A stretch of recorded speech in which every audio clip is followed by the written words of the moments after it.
Bonjour. Dans cette petite réflexion sur plusieurs jours sur la prison de l'ego, on arrive à la clé centrale qui est que la prison de l'ego, c'est cette espèce de prison qui m'enferme, qui bloque la vue et qui fait que je ne vois que mon intérêt. C'est pour ça que j'agis de manière égoïste.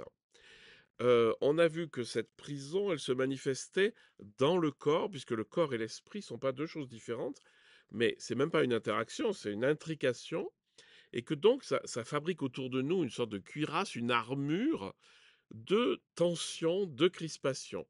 Et ça, je sais pas si ça vous est arrivé, mais quand vous massez quelqu'un ou quand vous êtes massé, on sent cette armure, hein, on la sent, puis bon, si on ramollit bien la viande, des fois, ça se détend. Bien. Donc vous avez ces deux perspectives, c'est-à-dire l'ego qui m'enferme et qui est un enfermement de la conscience.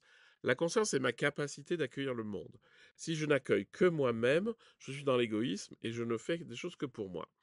Donc rétrécissement de la conscience. Et de l'autre côté, cette espèce de d'armure du corps qui manifeste la limitation de l'ego. Donc vous voyez qu'il y a une espèce de parallèle.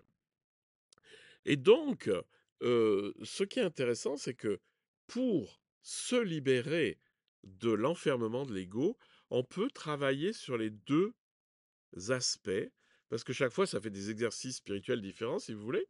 L'un, c'est l'élargissement de la conscience, et l'autre, c'est la- l'élargissement de la perception corporelle qui fait que ça va ramollir les tensions.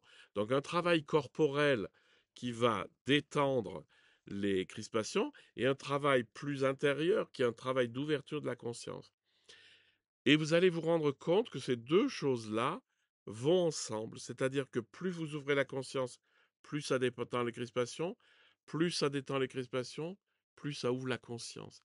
Donc ça, la clé que je vous donne, elle est centrale pour toute la spiritualité.